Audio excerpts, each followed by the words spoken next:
Tyranny of Ideology, because I feel so passionately that this is so important.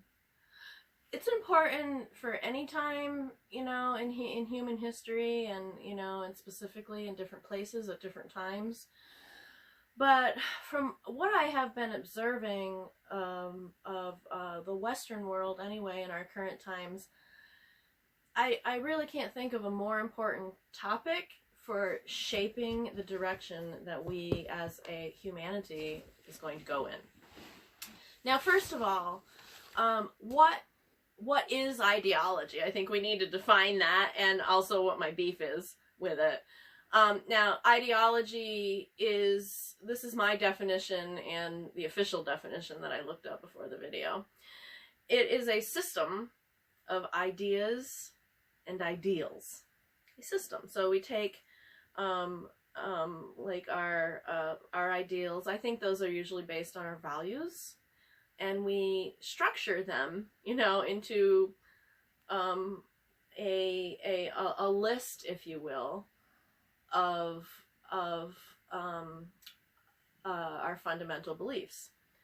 And these beliefs, especially when we use the word, the term ideology, the system of beliefs, I should say, usually works to form our economic and our political theories and policies. And this is why this is so important, because economic and political theory and policies directly affect all of us. Okay, now first of all, before I get to my beef with ideology, I want to share what's good about it, because humans created ideologies for a reason. You know, there must be some benefit to doing so, and indeed, ideologies, for one, help us organize our values in ways that help us apply these values in real working ways, okay? The other thing that ideology does is it helps us connect with and work with others who share our values and ideas, and so that we can, you know, organize and form further our ideology together and implement our ideas, okay? So those aren't bad things, you know, those can be useful. However, history, and certainly our current times, teach us that ideology also carries great danger. And I'm making the case here that the possibilities of the consequences of ideology are severe enough to justify the effort towards transcending ideology. Okay?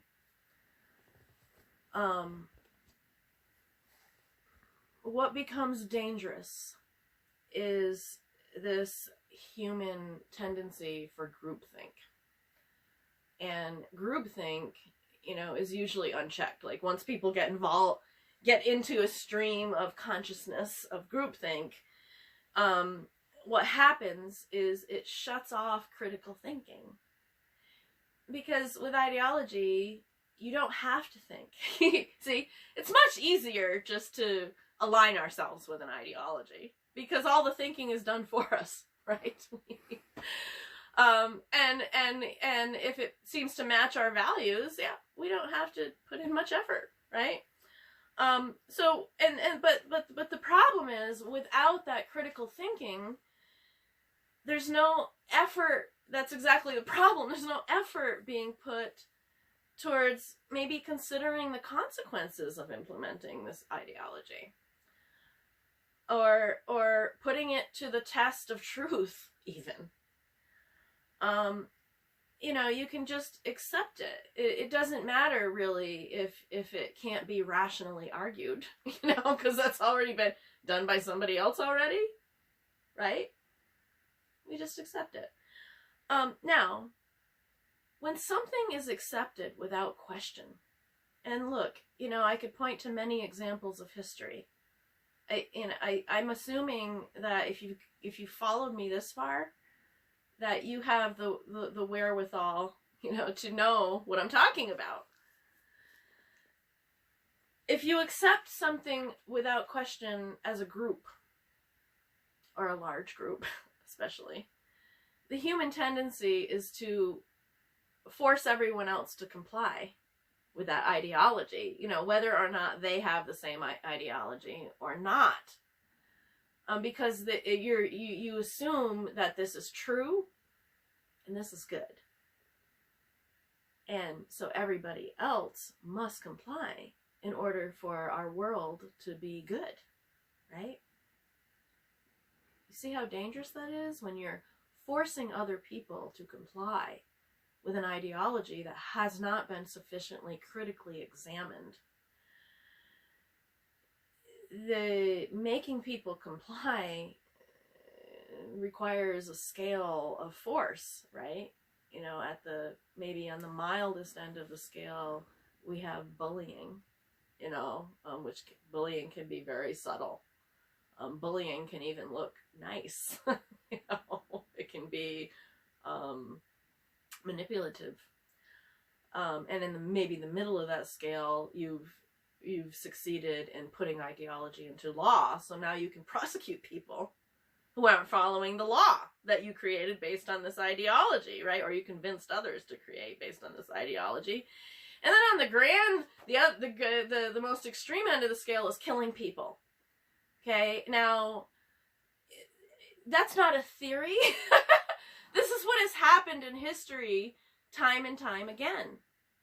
Okay, do I need to bring up numerous examples? The one most people bring up, because it's probably maybe it's one of the most horrific, but it's freshest to people in the Western world, of course, was the Holocaust. People are killed. You see where this goes? So I think that ideology is dangerous enough for us to put effort into transcending it, okay?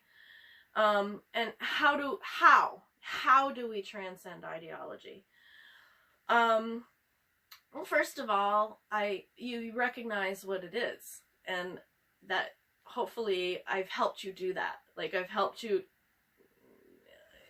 see from this perspective what ideology is. And then, once you recognize that this is, what it is, you practice rigorous critical thinking. Critical thinking somehow has really taken a nosedive in the Western world in modern times.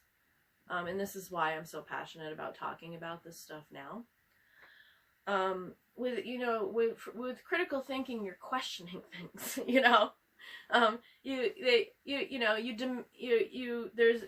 demand an examination for truth.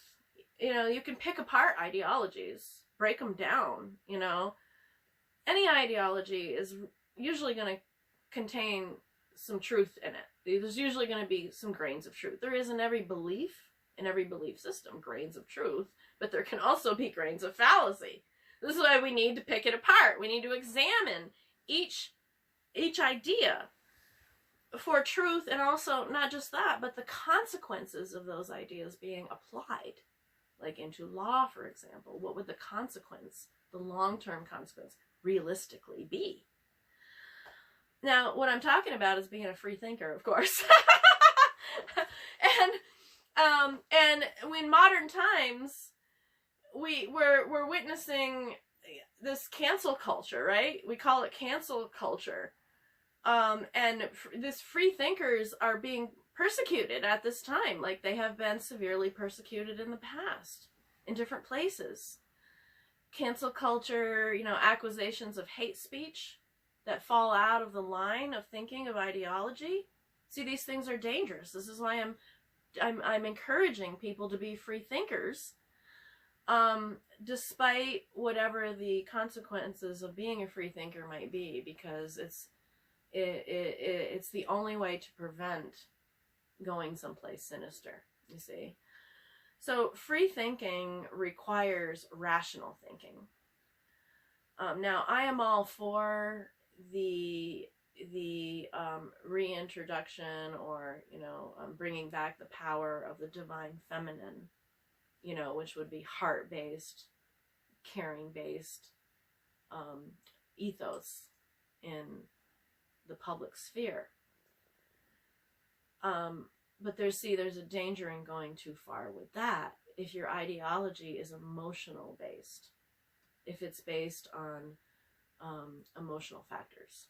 So I believe that most people are actually coming from good intention, because they care. I believe most people are decent human beings, that have some ethics or caring within them. And so usually all ideologies start out with good intentions, for caring about people and whatnot. But the problem is if there's not also rational thinking involved in this is what I was talking about, the examination, then these ideologies, even if they start, they're gonna devolve into possible tragedy, you see, because they're based on fallacies. There hasn't been examined enough. So we've got to, as free thinkers, be able to step outside of the emotional part and think rationally about these things. And now, finally, this is the hardest part of being a free thinker, I think, is the fear of the consequences for stepping out of line with your tribe. Whether that's your political party or, your community or your spiritual group or your friends or whatever it is, there's always a risk, right? There's a price to pay for falling out of line, especially if their ideology is emotional based, because that makes you look like a bad person. And in this current times of cancel culture, people's lives are being ruined just for expressing their opinions or thoughts without actually hurting anyone. People lose their jobs, their careers are destroyed, their reputations are permanently scarred. This is concerning to me. We cannot let ourselves be controlled by fear, no matter what the intention is, no matter what the ideology is. If it's being enforced by fear, we have the potential for serious problems that can affect all of us. So not being pressured by others is a key component to critical thinking always. Okay.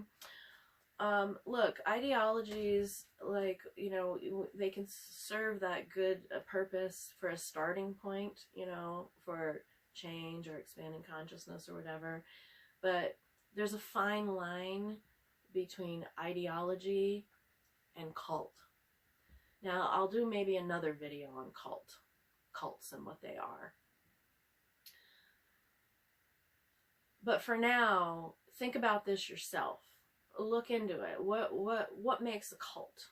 What's the difference between an ideological group and a cult? There are slight differences in the definitions, but there's a fine line between the transition from one to the other.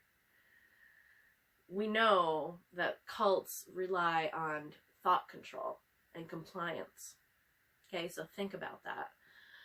I personally do not want to live in that kind of a world. I value freedom, which sounds cliche. I'm American, so in the United States, freedom is like, it's like a slogan, the land of the free and the brave.